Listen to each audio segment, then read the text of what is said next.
Welcome to Main Street Minds with your host, Amish Munshi.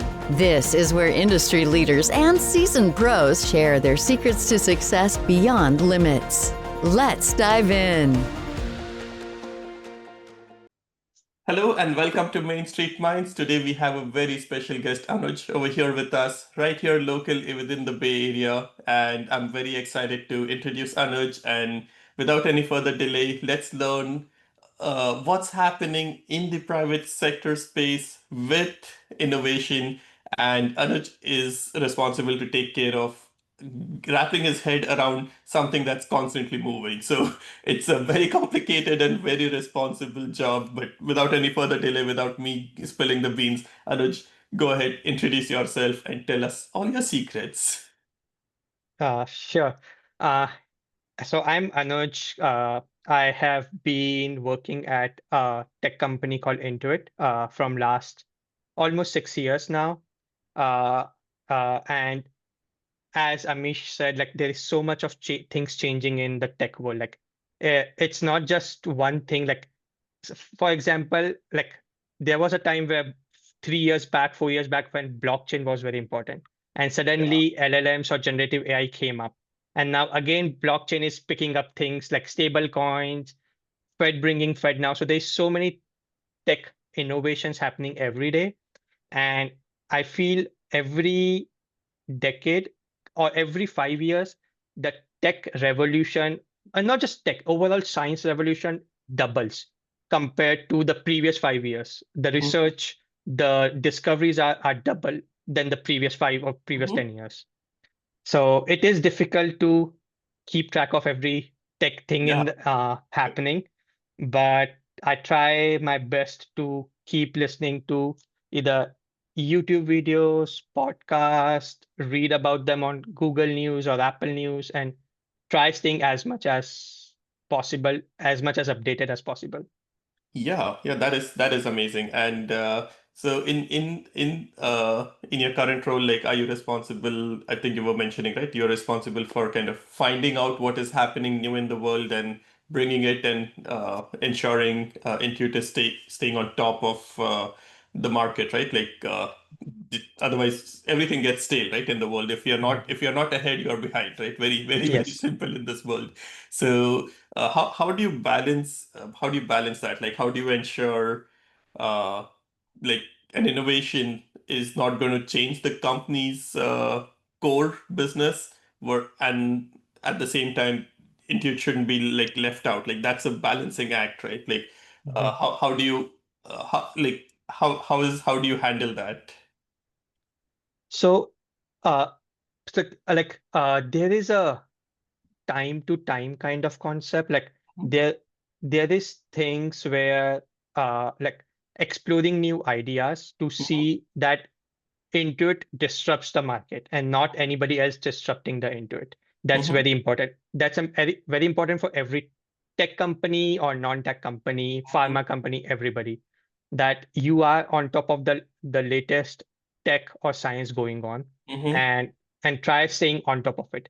If you are mhm, behind, then somebody, a new startup or an existing corporate will put you out of the business and you mhm, might go bankrupt or something. mhm, So that's a very important, and also like at least at Intuit or some other big companies where I have friends, companies tries to evolve themselves. Like they cannot stay what they were 10 years back or 5 years back. mhm, Uh, like there are like every company, like there is so many companies who are trying to beat TurboTax. mhm. So, and they are trying to find different techniques to beat it. So Intuit cannot stay with that strict mindset that this is what taxes should be, or this is Yeah, how the taxes should be filed. yeah. So there are times where companies have to change their vision or their uh like yeah, they have to change their vision to like, okay, what the new thing should be, how the new experience for customer is, Mhm, because in most of it, it is about customer experience. Like even if you're in pharma, it's about how customer is feeling after taking your medicine. It yeah, cannot give you side effects. So yeah. things have to evolve. The companies have to change themselves with changing environment around them. Otherwise, even if you have the best tech in the market, still Yeah. you won't get customer and you will be put out of business. Yeah, yeah, makes sense. So even before we kind of get started, generally I like to know like how did you get started in tech? Like what you like just going backwards in my conversation, like how did you start? Like what got you interested in doing tech? Mhm. So I have a very uh, a very kind of a story of me how I started in tech. So I have a elder brother who is 6 years older than 5.5 years older than me, and like in school you start in 11th and 12th grade computer science. So he got the first computer of the family. Mm-hmm. My experience started with playing video games and stuff, and it used to be like as a kid it always amazes how is it working, how is this thing happening. Although I never went into actual game development, Mm-hmm. but overall, this whole new thing always inspired me. Mm-hmm. And as I kept growing, that my passion towards tech kept increasing, not just computers, with other things too, right? Like Mm-hmm. automobiles, mobile phones, Yeah. and all the other technologies in the market. I To stay updated, to stay on track, I used to read bunch of blogs. I used to write my own blogs. Mm-hmm. And that's how slowly, then I took computer science in my 11th and 12th, did engineering in India, Bachelor of Engineering in Computer Science, and then that's how slowly my journey started. Mm-hmm. Makes sense. Yeah. And you did your bachelor's in tech itself? Yes, I did my bachelor's in computer science. Oh, sweet, nice. Yeah, and so from there, like how does somebody somebody who wants to make a career in tech right now, like let's say they get their degree, like how do they reach a level that you are at? Like uh what do they need to do? Yes, so the things have been changing drastically. So one important thing is that stay more up to date with the technology going on. Mm-hmm. And up to date could be two ways, right? Either you have a theoretical knowledge or you have a practical knowledge. Try having some practical knowledge, because when it comes to jobs, practical knowledge is what companies look into. Mm-hmm. Uh, Either here at in US or in India or anywhere in the world. Mm-hmm. So a lot of times your actual real world experience will come handy. Yeah. So staying up to that, up to date on those things, like learning new things, having find your own uh, points where you have a strength, right? Like Mm-hmm. everybody can have different. Somebody could be very good in, like, even if I break down in computer science terms a back end or a front end, even in back end there is databases, there's Yeah. infrastructure management, there's actual code. So you need to have an expertise on one thing. So, Mm-hmm. but also don't be like try being a jack of all and not but master of one. Don't Yeah. go like you are not master of anything and you are not also a jack of all. Yeah. So that could be something that worked for me, but Mm-hmm. a lot of times you have to find your own way of being how what success can define what is success for you, because success Yeah. for me and others can be different. Yeah, yeah, and that's a very new way of approaching things. Like I've not heard about this, but it makes a lot of sense when you say that, right? Like be open to ideas, be open to like learning something new. I'm at fault with that myself. Like if somebody gives me an Emacs editor, I'll be like, that's a piece of crap. I'm only going to use my VI editor. Like Mhm. it's the editor becomes very personal for someone.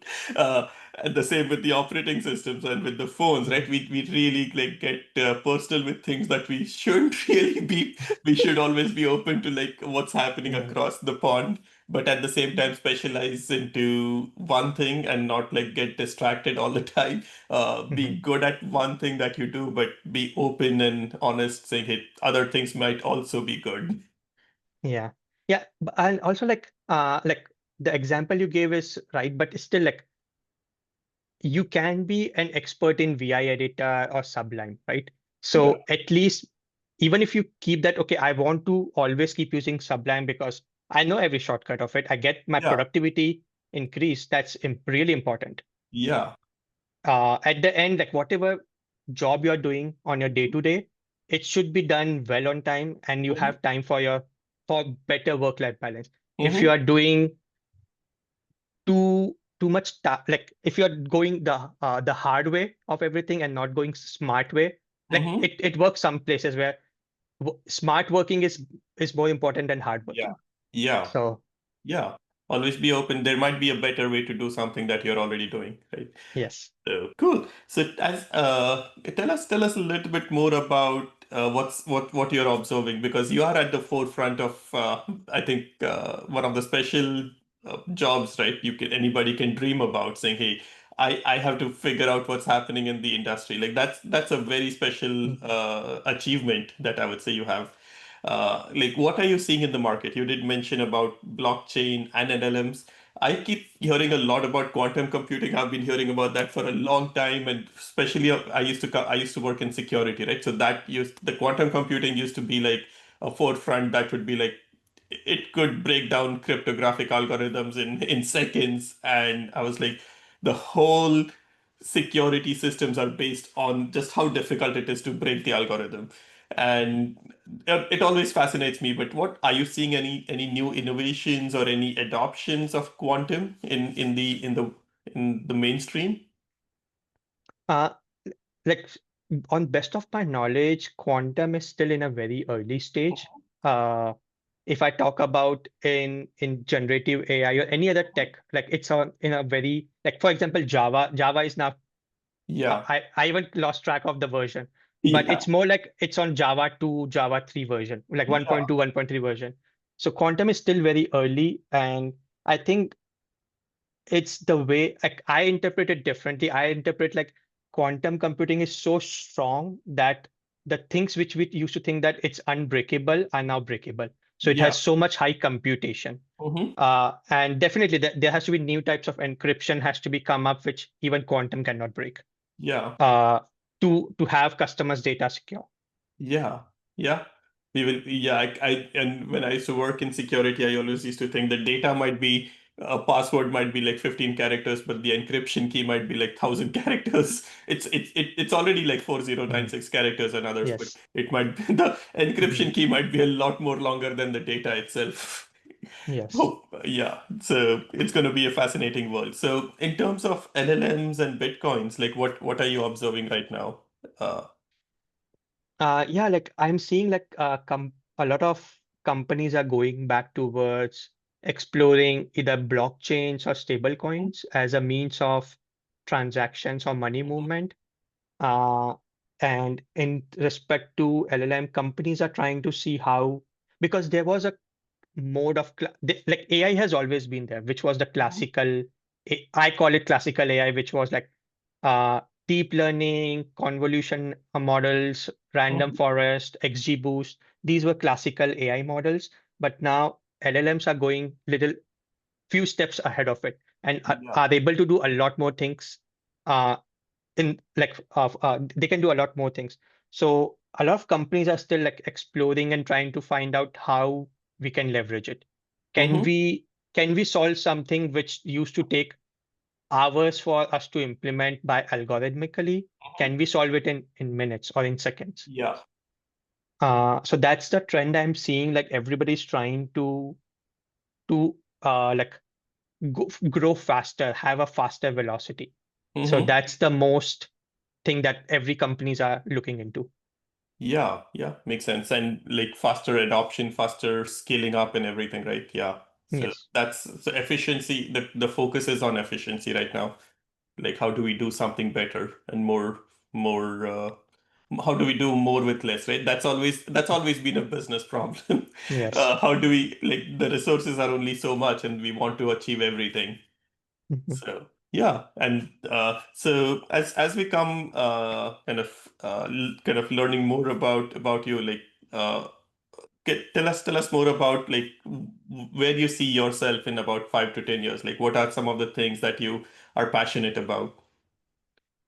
Uh, yeah, like I'm passionate about, like as I said, like I used to write some blogs and stuff. So I am always been Mhm. passionate about tech overall, not just software engineering. So I Mhm. have always been exploring other things. So yeah, that's what it is. But right now, based on the changing market, it's hard to see what 5 years will look like for Yeah. software engineering or for a lot of sectors in the world, because tech and things have been changing so fast, right?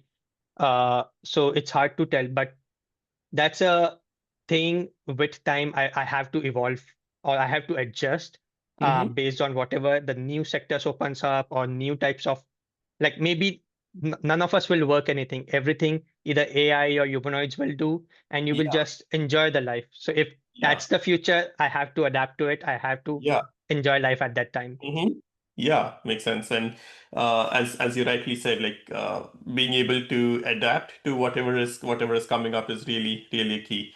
So, and like just curious, like are you looking at more of kind of like focusing more on the management, or you really love kind of being on the technology side? Yeah, right now I am enjoying the technology side of it, Mm-hmm. but yeah, but if there is the right opportunity of being into management, or mentoring or guiding Mm-hmm. people how to approach a problem, Mm-hmm. then sure, I might also explore being into management. But so far, the IC part is helping me. Yeah, yeah, that's really cool, right? And so even right now, I'm sure like you have to work within a team, right? Like there is like some kind of a structure. So uh, just going ahead, like if somebody wants to achieve the same level of success that you have, like I'm kind of repeating the question, but slightly differently. You did mention like they should be open to learning multiple things and specializing in one, but at the same time, like how does one get started, right? Mm. In making a long-term technology career, like what is a mindset required to succeed in the long run? Because many Mhm. times people start off and then they might just keep constantly changing into, like, say I want to learn Node.js, then I want to learn Mhm. JavaScript, or I want to learn Perl, and then Ruby, and like it just never ends. Some many times people get stuck with that, and then there is on the flip side there are some people that get stuck with doing one thing for 20 years, right? How do you approach stagnation versus overstimulation? Yes. So, in my opinion, like having the learning mindset is Mm-hmm, very important. mm-hmm, Like whenever I have interviewed anybody who was interviewing for Intuit, that's one skill that we see, that it is possible that you haven't worked on Java. You always learned Python, but yeah. Intuit is heavy on Java stack. So do you have that passion that, okay, I will learn Java on the go, Mm-hmm, and still keep contributing? If you yeah. have that mindset, then you are a good fit for the company. Mm-hmm, So having that learning mindset is very important. mm-hmm, And it could be differently, like the example you gave, like learn Node, then learn JavaScript, then learn React. You keep learning new things, but also learn what is required versus what you want to. You have to have a balance of that, mm-hmm, right? Like going little few steps back when you were asking about how do I keep track of things. So I might be still interested in learning about some technologies like self-driving or other things. yeah, Definitely does not apply to my work, but yeah, having that learning. So I see it like two parallel paths: mm-hmm, personal learning versus learning for the job. You have to yeah. keep doing both. And Okay. for a lot of people, it's one thing. Yeah, For yeah, some people, it could be two different things, because you might be yeah, passionate about, let's say, not even work. You are passionate about playing guitar. yeah. So you don't put one in priority about another. Both have to go parallelly. Yeah, yeah, makes sense. Yeah, that's a very valuable piece of advice. So, and at the moment, like, are you like, are you also like mentoring other people, or like, do you have to like take care of anyone else within the team as well? So with this new team, there is little less mentoring, because Mm-hmm, all of us are in R&D. We have to mm-hmm, explore. Yeah, I not complete mentoring, but mm-hmm, guiding on, like, hey, this could be something which is a practice followed. in Mm-hmm. Intuit or outside Intuit is there. But I have done some mentoring because Intuit had a lot of mentoring programs that keeps Mm-hmm. going on. There is women in tech, there is team level mentoring. So a lot. Mm-hmm. So in my previous teams, I have mentored either the junior engineers or I was part of women in tech and Yeah. helped women uh, who need to know how things work, or they have some Mm-hmm. not always about like learning tech or Mm-hmm. something. There could be sometimes you need mentoring, like, hey, I need some mentoring regarding my teammates, how to Yeah. communicate what challenges I'm facing. Mm-hmm. So those kind of mentoring I have done in the past. Mm-hmm. Nice, nice, sweet. So as we are coming closer to the end of this episode, any other pieces of advice you would like to share with other professionals who are looking to make a career in tech? Uh, yeah, like keep learning new things, keep adapting to new tech coming up. There is like there it's like a wave. You are trying to surf in the wave. All it has always been like that. Now you see waves too often, or Yeah, it's too yeah. much disturbing. So you have to try to glide through it. You have to try to swim through it. Uh, and don't get disappointed very quickly. Keep trying, keep trying. Some one day or another you will get the success, or the definition of your own success. You will get Mhm. it. Yeah, that's extremely valuable. Like being persistent and being disciplined and being persistent can overcome some very very big tsunamis, I would say, right? Yeah, Like yeah, just going with the flow of the thought process of the waves. So yeah, just being consistent, stay focused, and obviously yes, stay focused on something that's useful. Learn new things. Don't pigeonhole yourself into saying I'm only going to do this. yeah. So, because the world is changing, the world changes faster than we can Anyway, handle most of the times. yes, So, yes. sweet. And so, as we come closer to the end of this episode, I would really like to like thank you and like share anything else that you would like to share. But at the same time, uh, what's the best way people can reach you? Sure. Like people can search me on LinkedIn and reach out to me if they need any kind of advice or help. Mm-hmm. And I would be happy to help. Sweet. Uh, and as the last word, like thanks, Amish, for giving me this opportunity to share my story. Hopefully, some people do get inspired It is. and pursue what they want in their career. Yeah, and it is very, very valuable. Like I get a lot of feedback many times saying, "Hey, this one piece of advice was like extremely valuable." And when they come across, it might be like small unique things, right? It could be completely life transformational for a lot of people. So thanks for sharing it. It's very, very valuable. Thank you. Thanks. That's a wrap on today's episode of Main Street Minds. Want to share your journey with our audience? Head over to mainstreetmindspodcast.com/guest to apply.